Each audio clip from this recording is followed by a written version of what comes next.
প্রথমে রাসূলুল্লাহর শিক্ষা কোন হাতে খেতে হবে? জোরে বলেন। ডান হাতে হবে ইনশাআল্লাহ। জি, এত টাকা খরচ করে জলসা দিয়ে আমল না করলে বেকার হয়ে যাবে। আল্লাহ নবী জীবনে তিনজনের দুধ পান করেছিলেন। প্রথমত দুধ পান করেছিলেন মা আমিনার, দ্বিতীয় নম্বরে দুধ পান করেছিলেন সুআইবিয়ার। আল্লাহ নবী যা দুধ খেয়ে বড় হয়েছিলেন উনি হলেন আম্মা জান হালিমাতুস সাদিয়া রাদিয়াল্লাহু তাআলা আনহা। ও আম্মা জান হালিমাতুস সাদিয়া বলেন, আমি জীবনেও কোনোদিন আল্লাহ নবীকে একটা ছাড়া দুটো স্তন পান করাতে পারিনি।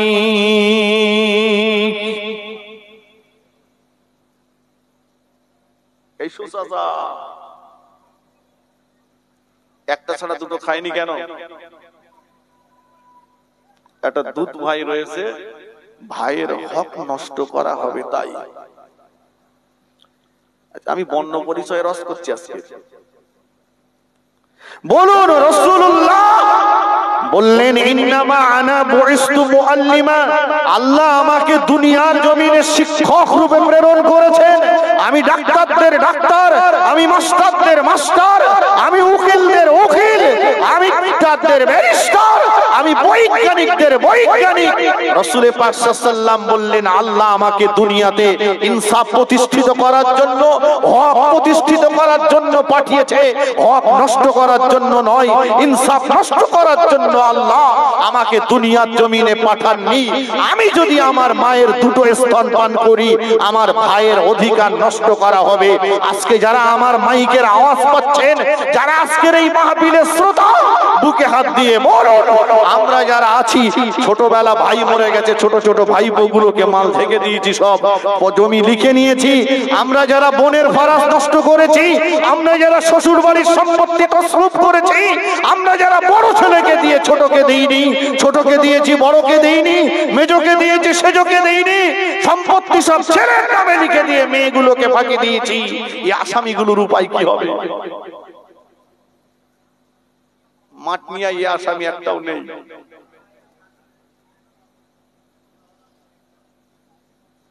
অনেকদিন পরে এসে মাঠ নিয়ে, হ্যাঁ অনেকদিন পরে রাস্তা চিনতে পারছিলাম না, ভুলে অন্যদিকে চলে গেলাম।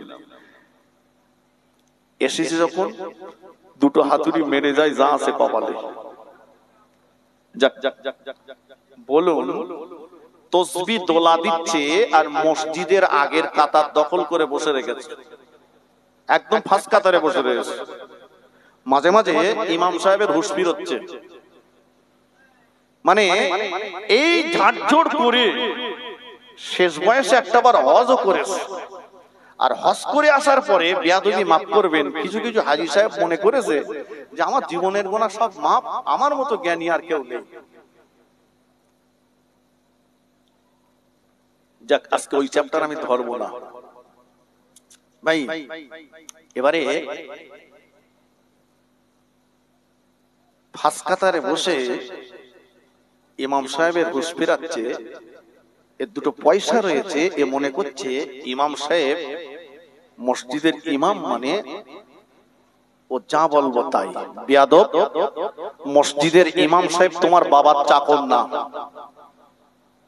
তুমি টাকার মালিক হতে পারো, তুমি মসজিদ কমিটির সেক্রেটারি সভাপতি ক্যাশিয়ার হতে পারো, কিন্তু মনে রেখে দিও মসজিদের ইমাম সাহেব তোমার বাবার চাকর না। তুমি ইচ্ছে মতো তার সঙ্গে বেয়াদবমূলক ব্যবহার করতে পারো না, তুমি ইচ্ছে মতো তার সঙ্গে আচরণ করতে পারো না। তোমার মনে রাখা দরকার সে আল্লাহর ঘরের খাদেম।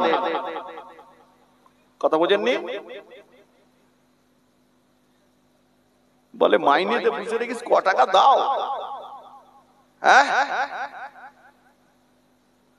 মশলাগুলো নেবে মুফতি সাহেবদের কাছ থেকে। মসজিদ হচ্ছে চাকচিক্য, ঘুরে ঘুরে দেখছি মসজিদ হচ্ছে চাকচিক্য, জলসা হচ্ছে লক্ষ লক্ষ টাকা ব্যয় করে। এক একটা জলসার বক্তা 10,000, 15,000, 20,000 টাকা ভিজিট, কিন্তু মসজিদের ইমাম সাহেবের বেলা 200 টাকা দেবে, কবে দেবে তা ঠিক নেই। ইমাম সাহেব বাড়ি যাওয়ার সময় বাড়ির বাচ্চা কাচ্চারা শুনেছে আজকে আমার আব্বার মহল্লায় জলসা হচ্ছে, তারা আশা করে আছে তাবারুক আব্বা নিয়ে আসবে। এরা সব মাল গুটকেলে বালতি করে যাচ্ছে চলে গেছে। হুজুর সে এবার আর কুলুইনি, সামনের বার তোমার জন্য রেখে দেওয়া। তাবারুকটাও হয়নি ইমাম সাহেবের। তাই ভুল বলছি আমি? 10,000 টাকা বেরিয়ে গেল। কালকে আমারে ফোন করে বলবেন তো ঝাড়া দিয়ে আসতে হবে কেন, কিরম আমার খুঁজে পান। আপনারা মনে করবেন না যে কোন ইমাম সাহেব আমাকে বলে দিয়েছে, আমি না, আমি ও কথা বলছি না, আমি আমার ব্যক্তিগত কথা বলছি। ঘুরে ঘুরে আমি বাস্তবটা যা দেখেছি তাই। মসজিদ চাকচিক্য হচ্ছে, মসজিদ মানে শান-শওকতের সঙ্গে তৈরি হচ্ছে, কিন্তু ইমাম সাহেবের মাইনে সেই মানদাদার আমলে যা ছিল তাই। আবার বুঝে সরকারি বাধা বাচ্চা তো দিতে হবে। তুমি আল্লাহর প্রিয় ইবাদত করবে, পয়সা ভার করবে না। হুজুর বসে আছেন, দেখবেন শুনে দেখবেন সৌদির জমিনে আল্লাহ পাক ইমামদের এত ইজ্জত দিয়েছে। সব চাইতে সৌদি গভর্নমেন্টের অধীনে যত চাকরি আছে সবার চাইতে 1 টাকা মাইনে বেশি ইমাম সাহেবের।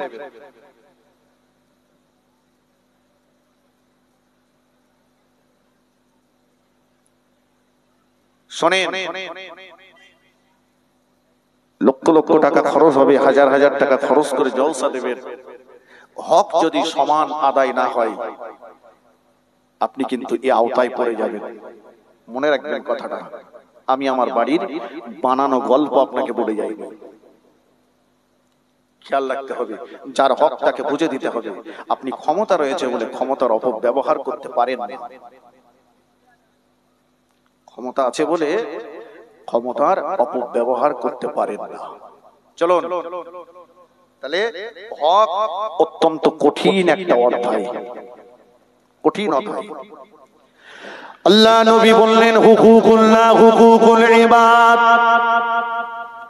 একটা হলো আল্লাহ পাকের হক, আর একটা হলো বান্দার হক। কোন মানুষ নামাজ পড়িনি, রোজা করিনি, হজ করিনি, যাকাত দিইনি, আল্লাহ পাকের বিধিনিষেধকে নিষেধ, আল্লাহ পাকের বিধিনিষেধকে অমান্য করেছে। আল্লাহ পাক কোরআন পাকের ভিতরে বললেন ফায়াগফির লিমান ইয়াশা ওয়া ইউআযিবু মান ইয়াশা। আল্লাহ পাক ইচ্ছা করলে ওই বান্দাকে ক্ষমা করতে পারেন, আবার আল্লাহ পাক ইচ্ছা করলে ওই বান্দাকে শাস্তি দিতে পারেন। কিন্তু না, যেটা হুকুকুল ইবাদ, যেটা বান্দার হক, আপনি যদি আপনার হাতের দ্বারা, জবানের দ্বারা, কথার দ্বারা, কাজের দ্বারা কোন মানুষকে যদি কষ্ট দেন, দুঃখ দেন, ব্যথা দেন, আঘাত দেন, আপনি যদি কোন মানুষের হক নষ্ট করে থাকেন, অতক্ষণ পর্যন্ত আল্লাহ পাক ক্ষমা করবেন না, যতক্ষণ না পর্যন্ত ওই ব্যক্তি ক্ষমা না করবে।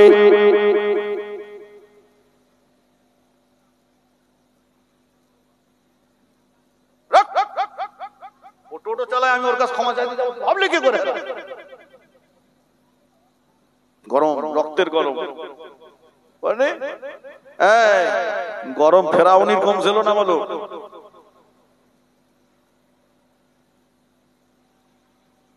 নমরুদের গরম কম ছিল না, সাদ্দাদের গরম কম ছিল না, কারুনের কম ছিল না, হামানের কম ছিল না।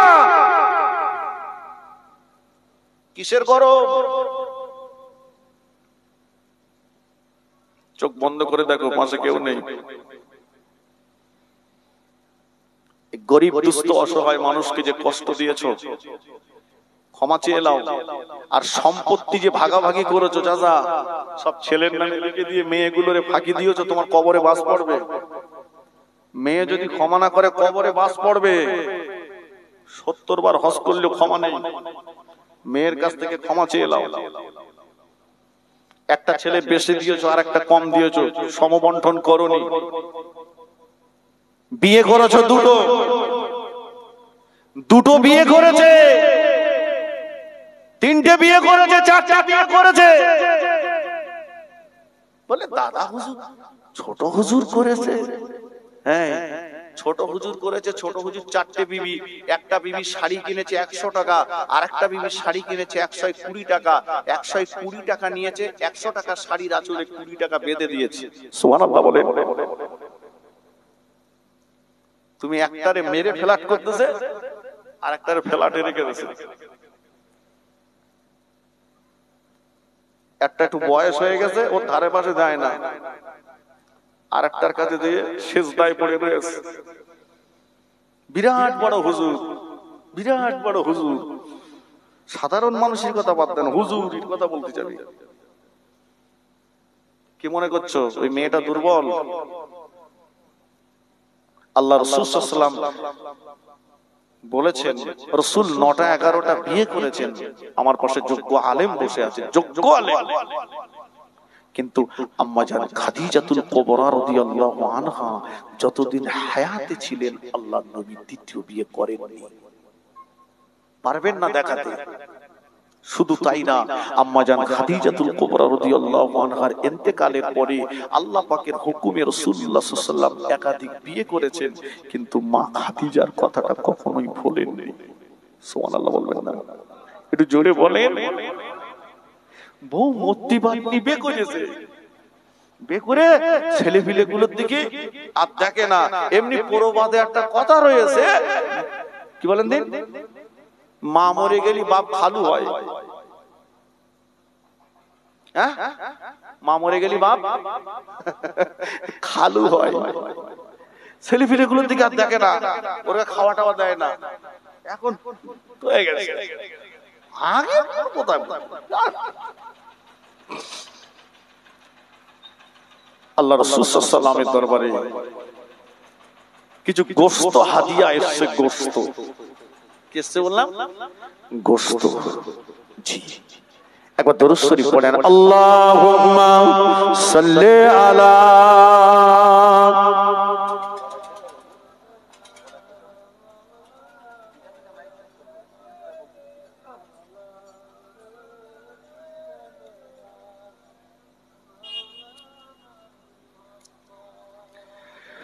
মুসিবত না পাই যদি,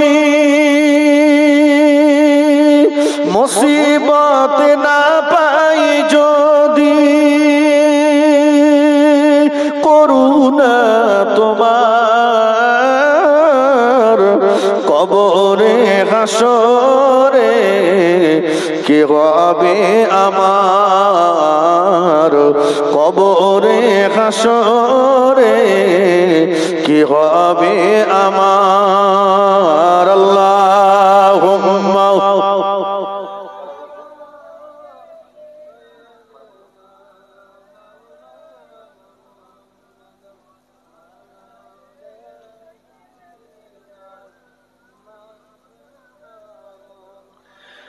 আসি গো ডুবে আমি পাপেরি সাগরে, না জানি কি হবে কবরে হাসরে। আসি গো ডুবে আমি পাপেরি সাগরে, না জানি কি হবে ও পারে হাসরে। তোমারি সুপারিশ বিনা কেমন হব পার কবরে হাসরে কি হবে আমার, কবরে হাসরে কি হবে আমার। আল্লাহুম্মা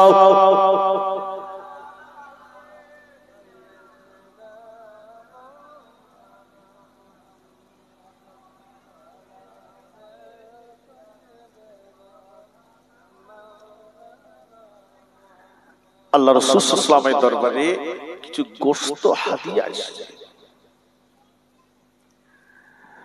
আল্লাহ নবী আমাদের আম্মা জানদেরকে ডাকলেন, আম্মা জানেরা, আমার নবী পাক সাল্লাল্লাহু আলাইহি ওয়াসাল্লাম ঘিরে বসে গেলেন। দয়ার নবী নিজে হাতে করে গোশতগুলো আমার আম্মা জানকে ভাগ করে করে দিলেন সবাইকে। রাসূলুল্লাহ একটা ভাগ নিজের কোলের কাছে টেনে রেখে দিলেন।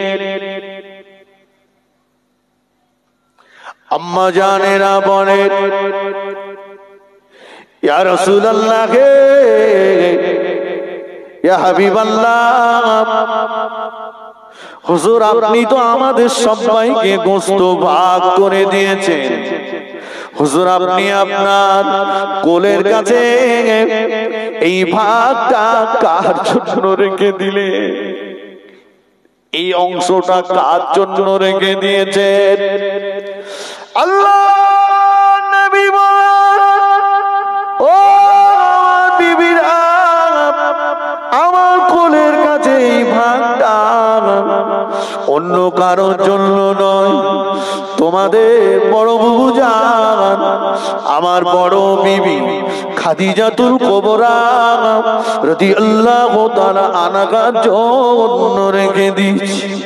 আম্মা জানেরা বলে, ইয়া রাসূলুল্লাহ, আপনার খাদিজা তো দুনিয়ার জমিনে বেঁচে নাই, খাদিজা তো ইন্তেকাল করেছে। হুজুর আপনার জীবনে হাফসার মতো বিবি পেয়ে, আপনার জীবনে সওদার মতো বিবি পেয়ে আপনি কি আপনার খাদিজার কথা কি এখনো ভুলতে পারেন না? আল্লাহ নবী বলেছিলেন, ও আমার বিবিরা শুনে রাখো, তোমরা এসেছো আমার জীবনের সুখের সময়ে, তোমরা আমার জীবন সঙ্গিনী হয়েছো আমার সুখের সময়ে। ও আমার বিবি, ও আমার বিবিরা, কিন্তু আমার খাদিজা আমার দুঃখের দিনে আমার হাত ধরেছিল, আমার জীবন সঙ্গিনী হয়েছিল। এখন মক্কা জমিনে আমি রাসূলুল্লাহ, আমার মোহাব্বতের মানুষের সংখ্যা বেড়ে গিয়েছে। মদিনা জমিনে এখন আমার মোহাব্বতের মানুষের সংখ্যা, এখন আমার ভালোবাসার মানুষের সংখ্যা বেড়ে গিয়েছে। কিন্তু খাদিজা যে সময় আমাকে বিয়ে করেছিল, ওই সময় আমি রাসূলুল্লাহ, আমার দুশমন অনেক বেশি ছিল, আমার শত্রু অনেক বেশি ছিল, ঘরে বাইরে আমার দুশমন ছিল। কিন্তু তোমাদের খাদিজাতুল কুবরা রাদিয়াল্লাহু তাআলা আমার মাথার উপর ছায়া করে রেখেছিল। সে সময় আমার দুশমন এত বেশি ছিল, শত্রু এত বেশি ছিল, মানুষ তখন আমাকে এত হাদিয়া দিত না, তোফা দিত না। আমি আমার খাদিজাকে এখন তোমাদের যেমন গোশত খাওয়াতে পারি, আমার খাদিজাকে তখন আমি এমন গোশত খাওয়াতে পারিনি। তাই তোমাদের যখন গোশত ভাগ করে দিচ্ছিলাম, খাদিজার কথাটা আমি রাসূলুল্লাহর মনে পড়ে গেল। আম্মা জানেরা বললেন, ইয়া রাসূলুল্লাহ, ইয়া হাবিবাল্লাহ, হুজুর আপনার বিবি আমাদের বড় বুবু জান খাদিজাতুল কুবরা রাদিয়াল্লাহু তাআলা আনহা, তিনি তো মক্কা শরীফে জান্নাতুল মুআল্লাতে শুয়ে আছেন। হুজুর আপনি কি এই গোশতগুলো নিয়ে আমাদের বড় বুবু জান খাদিজাতুল কুবরা কবরের মাঝে কি রেখে আসবে? খাদিজার কবরের মাঝে কি দিয়ে আসবে?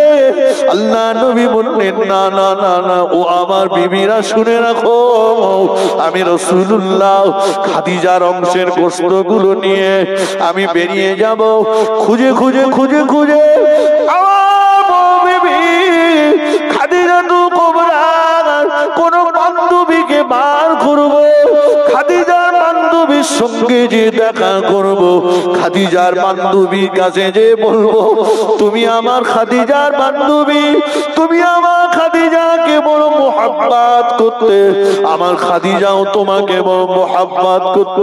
আমার খাদিজা দুনিয়ায় নাই, এই নাও খাদিজার অংশের বস্তুগুলো আমি রাসূলুল্লাহ তোমাকে দিলাম, তুমি এগুলো রান্না করে খাবে, আর তুমি আমার খাদিজার জন্য একটু দোয়া করবে। ও আমার বিবিরা, খাদিজার বান্ধবী যদি খুশি হয়ে যায়, আমার বিশ্বাস আমার খাদিজাও কবরে খুশি হয়ে যাবে।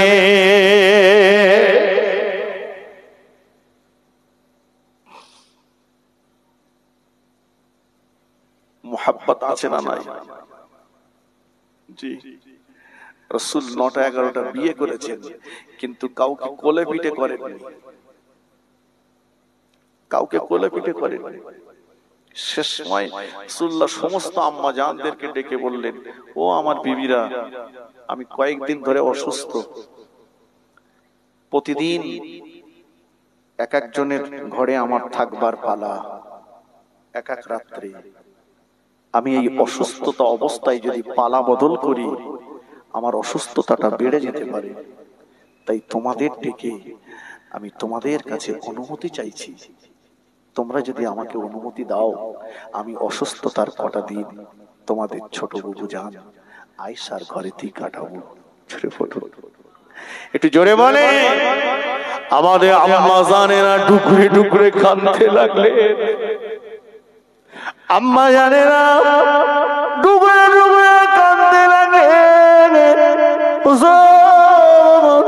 আমাদের জীবনে আপনার মতো স্বামী পেয়ে জীবন আমাদের ধন্য হয়ে গিয়েছে, আমাদের জীবনে আপনার মতো স্বামী পেয়ে জীবন আমাদের ধন্য হয়ে গিয়েছে। হুজুর, আপনি ইচ্ছা করলে একা একা সিদ্ধান্ত নিয়ে নিতে পারতেন, আপনি একা একা সিদ্ধান্ত নিয়ে ছোট বুবু জান আয়েশার ঘরেতে থাকতে পারতেন, আয়েশার বিছানাতে থাকতে পারতেন, কিন্তু না, আপনি এত বড় ন্যায় ইনসাফ ওয়ালা, আপনি এত বড় বিবেকবান, ইয়া রাসূলুল্লাহ আপনি আমাদের কাছে অনুমতি চাইলে হুজুর আমরা আপনার বিবিরা সম্মিলিতভাবে আপনাকে আমাদের ছোট বুবু জান আয়েশার ঘরে থাকবার জন্য অনুমতি দিয়ে দিলাম।